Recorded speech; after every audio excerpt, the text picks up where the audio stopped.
Eta faktorian gaur gonbidatu Xabi Iraola Larraia, sorturen idazkari nagusi hautatu berria. Iraola jauna, egunon, ongi etorri. Badira aste batzuk, kargurako proposatu zintuztenetik, bi egun izendatutan ardurari neurria hartzen, pentsatzen dut? Bai. Bueno, bizitzan lehen aldiz egiten diren gauza guztan bezala, egokitze prozesuan oraindik. Baina, bueno, pozik, ondo, ilusioz, esango nuke, ez? Gure herriak bizi duen fase berri honetan ere, gure ekarpena egiten alintzeko, eta berez ere, gogoz. Ponentzia politiko berri hau hartu duzue, herri gogoa, badakartza antolaketari dagokionez hainbat aldaketa, atomo gisako egitura izango duzuela, hori bildu du ponentzia politikoak, asko aldatuko da, sorturen jarduteko modua? Bueno, nik uste ponentzian lehenenik munduari erreparatu diogu, eta nik uste ponentzia atzigenetik ona zoritxarrez ponentzia hartan esan genituen gauza asko berretxi egin diela, ez? Mundua hankaz gora dago, ez? Ordena zaharra oraindik ez da guztiz hil, eta berria ez da guztiz jaio, eta Peio Otxandianak esan izan duen bezala, gu, ez, mundu nahasi horretan, Londres gauzo bat gara, ez, sutan dagoen mundu batean, ez. Orduan, munduari begiratuta, nahasmendu handia ikusi dugun bezala, ikusi dugu ere Euskal Herrian, beste baldintza politiko eta sozial batzu daudela, eta Euskal Herrian eraldaketa sakonetarako baldintzak egon badaudela, ez. Eta zentzortan, ulertzen duguna da, halako baldintza baldin badaude, eta benetan herri honetan baldin badaude, ez? Halako eraldaketarako aukerak sortuk bere ekarpena hor egin behar duela, ez? Herri dinamiketan, herri eragileetan, bestelako herritar eta sektorekin elkarlanean egin behar duela bere ekarpena, ez? Orduan, proposamen antolaketa proposamen horrek erantzuten dio horri, ez, nolabait, hor egin beharreko ekarpen horri. Beraz, ekarpenak egin nahi dituzue dinamika desberdinetan, horrek esan nahi du sorturen egitura bera handia baino sortuko kideak beste mugimenduetan parte hartzea izango dela sustatuko duzuena? Bai, hori da, bai. Azken batean guk askotan esan izan dugu, sortu badela, alderdi mugimendu, edo, beste alderdi batzuekin alderatuz, badaukala mugimendu izaera horrek edo baduela pixua, eta beraz, batez ere sortuko militanteok egiten dugula, eta ondorioz, kasu honetan sortuko militanteon ekarpen nagusiena edo, hain zuzen ere, lan militante hori edo lan jardun hori izango dela, hain zuzen ere, herri honetan bauden indar bizi horitan guztietan, herri mugimenduetan, bestelako jendarte egituretan, eragile sozialetan, eta terenoski EH Bildu eta EH Bai ere indartzen. Bakarren batek uler dezake, sortuk agian herri mugimendu horiek kontrolatu egin nahi dituela era horretara? Esango nuke kontrakoa dela, ez? Guke eranun batean ebazpen bat onartu genuen, eta ebazpen horretan genion, guk gure ekarpena egin nahi genuela, ez? Nolabait, gure onena, kasu honetan gure lan militante hori herri honen zerbitzura jartzen genuela, eta gustatuko ditzaiguke, beste batzukala egingo balut, ez? Esango nuke ona litzatekeela, hori, ez? Elkargune espazioetan edo elkarlan espazio horietan, bestelako pentsamendua duten edo bestelako posizio politikoa dituzten personak eta sektoreak egotea, ez? Beti ere, hori, ez? Herri honen eraikuntzari ekarpena egiteko saiakera edo nahi horretan, ez? EH Bildu eta EH Bai indartzeko apustua berretsi duzue, esanez hori direla eraldaketa politiko eta sozialerako tresnak, nola eragingo duzue horietan? Beste, ekarpena eginez. Uste urtarrian egin zen nazio batzarran Arrandotegi berak ere, balioan jarri zuela, ez? Orain 15 urte, ez? EH Bildu posible egin zuten familia politiko guztien ekarpena, Aralarrena, Eskokartasunaena, Alternatibaena, eta noski kasu honetan sortu dena ere bai, eta nik ere balioan jarri nahiko nuke. Uste EH Bildu posible baldin bada, eta Ipar Euskal Herrian EH Bai posible baldin bada, hori familia eta tradizio politiko ezberdinetako personak batzen garelako dela, ez? Eta kasu honetan uste hori leheneni balioan jarri behar dela, eta hortik aurrera guztion ekarpena beharrezkoa dela, eta sortu kasu honetan, bere alea jartzen ari da urte guzti hauetan eta jarriko du aurrerantzean, EH Bildu eta EH bai, dagoeneko badiren bezala, ez? Euskal Herriako osoa kontuan harturik, ez? Lehen indarra direlako, are gehiago indartzeko, eta are eta herritar gehiagorentzat erreferentzia eta esperantza izan daitez. Badira, EH Bilduren baitan dauden hainbat alderditako kideak, bereziki EAko hainbat kide ikusten dutenak, sortuk finkatutako bidea dela EH Bilduk daramana. Bide ona, ez? Esan nahi dute, uste dute EH Bilduk eta EH bai, azkeneko urte hauetan egin duten bidea arrakastaz beteriko bide bat dela, ez? Lortu dela, esan bezala geroz eta herritar eta sektore gehiagorentzat referentzia eta esperantza bilakatzea, eraberritu da, ere, bai, barne mailako arduretan, ez, kide berriak sartu dira, udaletan, alkatetzetan, zinegotzitan eta, ez, 100 milaka persona berri integratu dira, eta uste dut, arrakastaz beteriko bide bat izan dela, eta, esan duguan bezala, bide horretan sortu ekarpena egin du, eta gainerako familia bertzale, familia politikoek, ere bai, eskokartasunak barne. Herri Gogoa txostenak, militantziaren 95% babesa jaso du. Aurreko kongresuan orain 4 urtekoan izan zen ponentzia alternatibo bat, oraingoan ez da izan. Hori zergatik izan da, lortu duzu orain dela 4 urte hildo nagusiarekin ados ez zeudenak orain bide nagusira erakartzea, edo geratu dira parte hartu gabe? Esango nuke lehena dela, ez? Usteet bistakoa dela, ez?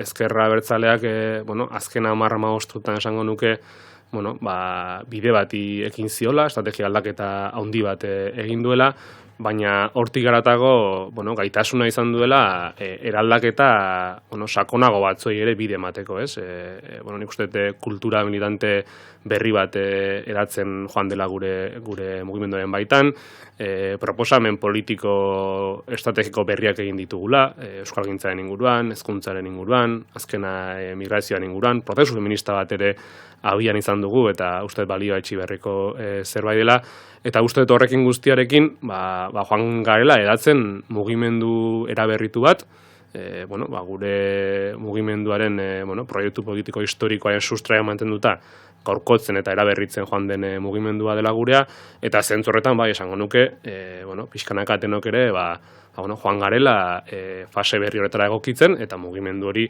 aberasten eta zabaltzen. Baina ez dago sektore bat kritiko xamarra dena EH Bilduk daraman hildoarekin instituzioen bidean beste bulkada batzuk kanpora uzten direla dioena?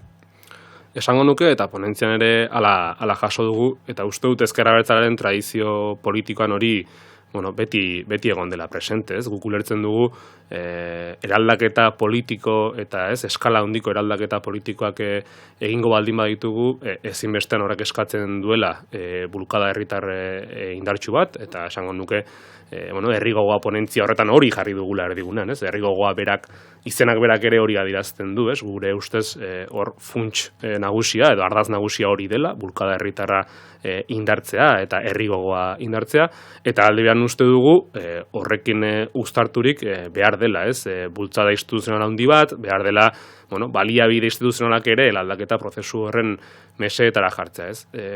Peio Txandin hori entzun izan diot, herri honek gehien aurreratzen duenetan, normalaita izan ere, bi horiek ongi uztartzen asmatzen duenetan dela, ez? Eta nik bat egiten dut, ez? Uste dut, momentu honetan hor dagoela eraldaketa sakonetarako aukera, ez? Bulkada herritar hori eta kasu honetan gaitasun instituzionala biak ere uztartzean.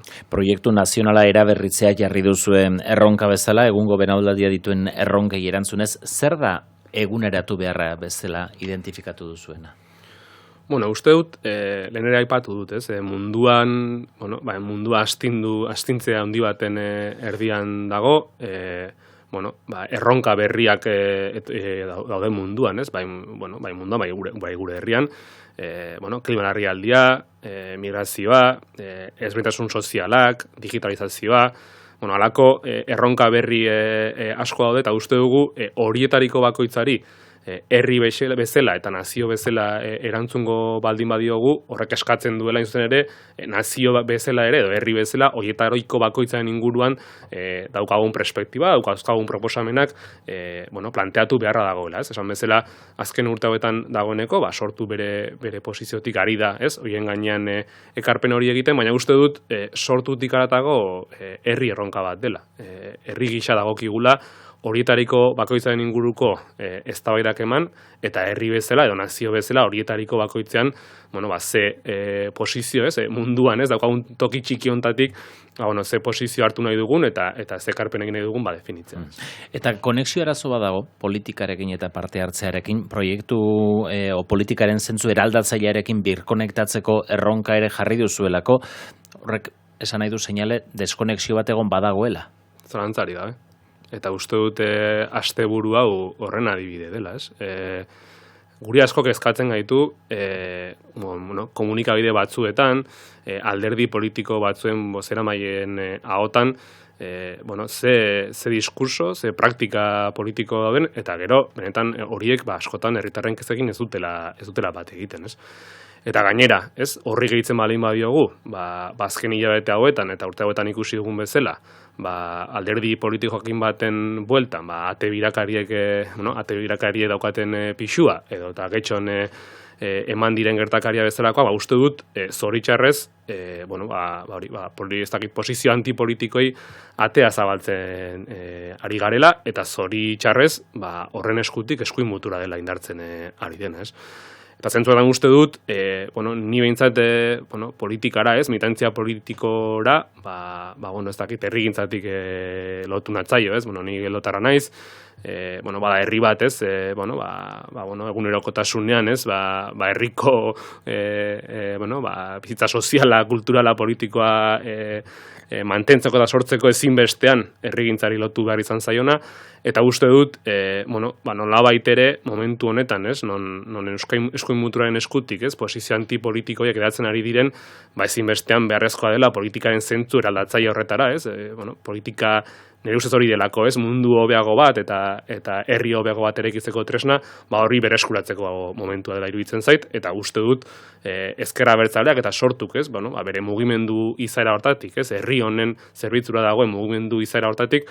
uste dut ekarpena egin dezakela horretan, beste batzuekin alderatuz, gure ez delako politika konbentzionala, gure ez delako ate birakarien eta norberaren publikoa dena eta guztiena dena norberaren interesetara jartzen duen politika ez denez, uste dut ekarpena egin dezakegula. Hala ere, zuei ere eragiten dizue mobilizazio ez horrek, garai batean baino gehiago kostatzen da jendearen implikazioa lortzea alderdi politiko baten bizitzan? Esango nuke, azkeneko hamarkada honetan, izan ditugula gure herrian izan diren mobilizazio sozial handienak, bai gure esku dagoen eskutik, bai feminismoaren eskutik, bai euskalgintzaren eskutik, eta esango nuke, zalantzarik gabe, herri honek oraindik ere usten diola, arian, bere altxora handiena den eus sozial antolatu horri, herri honekiko konpromisoa uste du zerbait edatua dela, zerbait indartsua dela, eta zalantzari gabe, zuk aipatzen duzun militantziarako konpromiso, esango nuke aldaketak eman direla, ez nuke esango gutxiagotu egin deni, baizik esango nukena aldaketak eman direla, eta bai zalantzari gabe horrek ere eragiten digu, baina nik uste dut eragite horrek guri zer pentsatu ematen digula, eta kasu honetan, lehen aipatu dugun bezala, egin dugun ere, edo proposatu dugun eskema organizatibo horrek erantzuten diola. Hain zuzen ere, gaur egun jendeak dituen parte hartzeko eta militantzian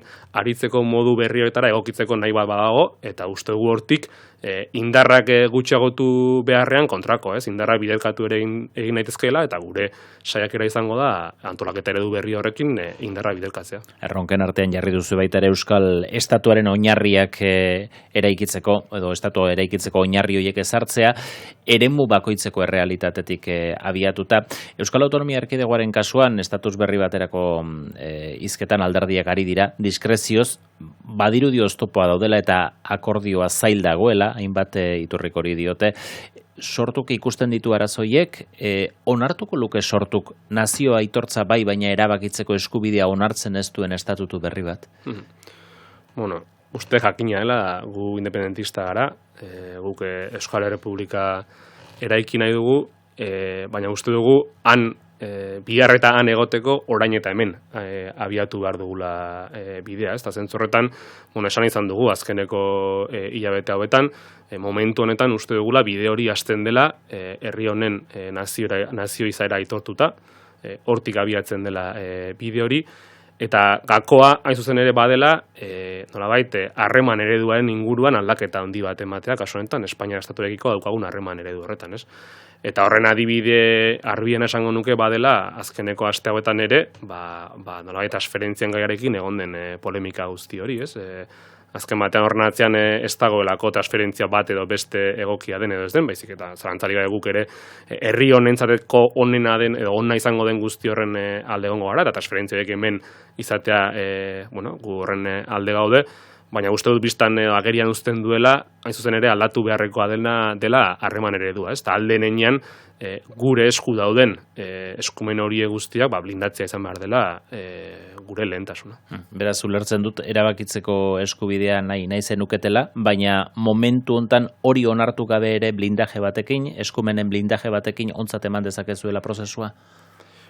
Uste dut, erabakitzeko eskubidearen inguruko eztabaida horretan, beste batzuek erantzun beharko luketela, zergatik erabakitzeko eskubideak ezin duen egon.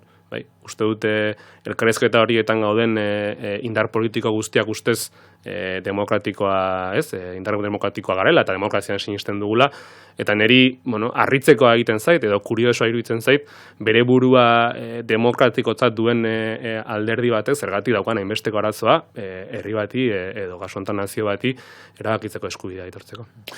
Kongresuan baita ere aukera potentzial gisa aipatu duzu presoen auziari behin betiko irtenbidea ematea. Uneotan legedia aplikatu zigorra beteta edo betetzear direla irteten dira presoak, egindako minaren aitortza hori eginda, kasu batzuetan 3. graduei auzitegi nazionala ikusten dugu nola helegitea jartzen dizkien, bide hori ez den beste biderik aurre ikusten duzu?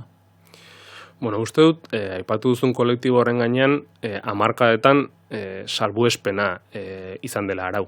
Eta ondorioz dispersioa aplikatu zaiela, isolamenduan egon direla aietako asko, lehen graduan egon direla aietako asko, eta azkeneko urte hauetan egin dena zuzen ere izan dela, salbuespen hori pixkanaka lehuntzea nola baitez.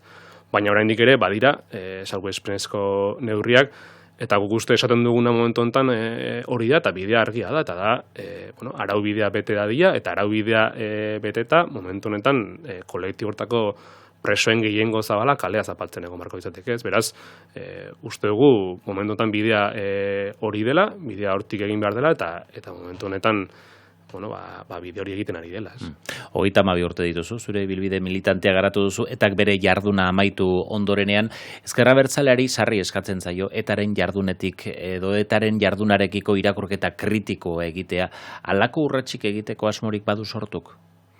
Uste dute jakina dela, ez? Ezker Abertzaleak azkeneko urte hauetan, lehenik eta behin etxe barruan, ez? Hainbat gogoeta, eta gogoeta kritikoak egin dituela, bere ibilbidearen inguruan, eta horiek ere, nolabait, Euskal Jendearekin partekatu izan dituela, ez? Beste, urrian 18ko adierazpenean egin zuen bezala, ez? Orduan esan genuen, ez? Sentitzen genuela eragindako sufrimendua gatik, eta konprometitzen ginela, ez? Gure esku zegoen guztia egitera, sufrimendu hori arintze bide horretan, ez?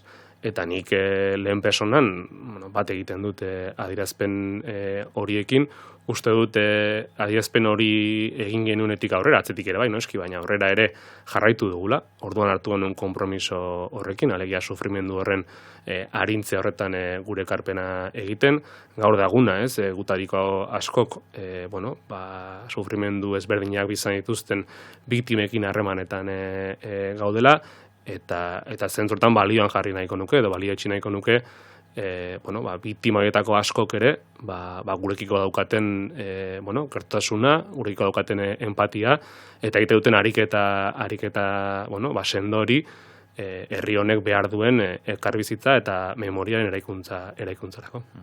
Bingen Zubiriak pasaden ostiralean adierazi zigun hemen kezka, badaudelako mugimendu antisistemak zioen indarkeriaren erabilera justifikatzen dutenak. Ostiraleko elkarrizketa hortan Ernairi zuzenean ez zion erreferentziarek egin, baina aurrez aipatu izan da, udazkenean izan diren hainbat liskarren ondoren, Ernai tartean izan dela zu. Ernairen sortzaileetako bat zara, Ernai sortu zen momentuan hortzeun dena, ze bilakaera izan duela iruditzen zaizu, eta udazkenean egin diren ekintza horiek babesten dituzu? Uste dut, nahiko arduragabea dela herri honek bizi izan duen sufrimendu guztiarekin eta herri honetan egon den violentzia guztiarekin hainbat gauza violentzia bezala kalifikatzea, eta uste dut garaia dela eta garaiak ematen duela hortarako aukera ere, distantzia apur batekin beste ardura eta beste maila batekin erantzun behar diogula uste dut alako gai ez.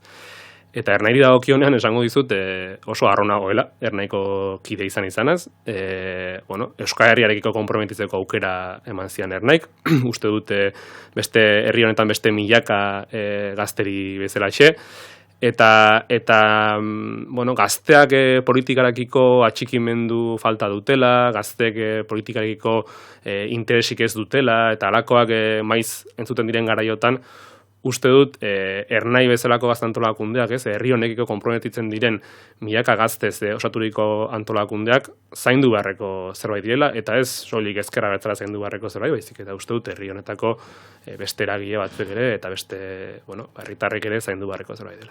Idazkari nagusi karguaz jabetu berritan egindako hitzartzean esan zenuen, batzuek iraultza estudiatzen duten bitartean, beste batzuk iraultza egiteko erabakiak hartzen dituzuela. Mugimendu sozialistari begira egindako adierazpena dira?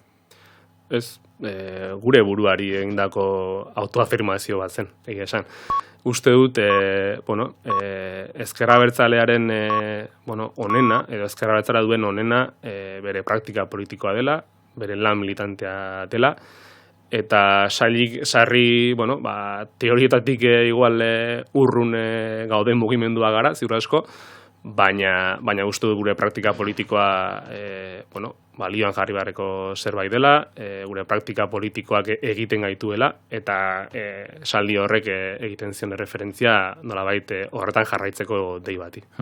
Nola nahi ere azken hamarkadan GKS-ren sorrerarekin sortu da hor talka bat, gazteriak artean espazio askotan gordina izan dena ere bai, harremanen bat izatearen aldeko zara, badago sektore horien artean elkar ulerguneak topatzeko aukerarik?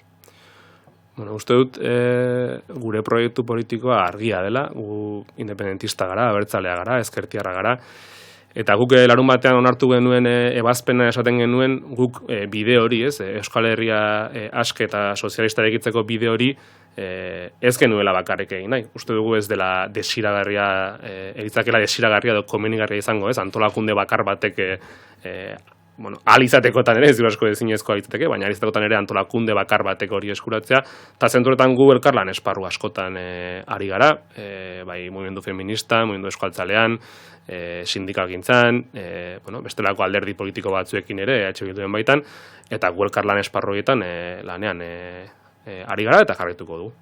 Elkarrizketan zer aipatu dituzu Otegi, Otxandiano, Arkait Rodriguezek, zure aurretik sortuko idazkari nagusi denak, ze aholku, ze gomendio, ze iradokizun egin dizu?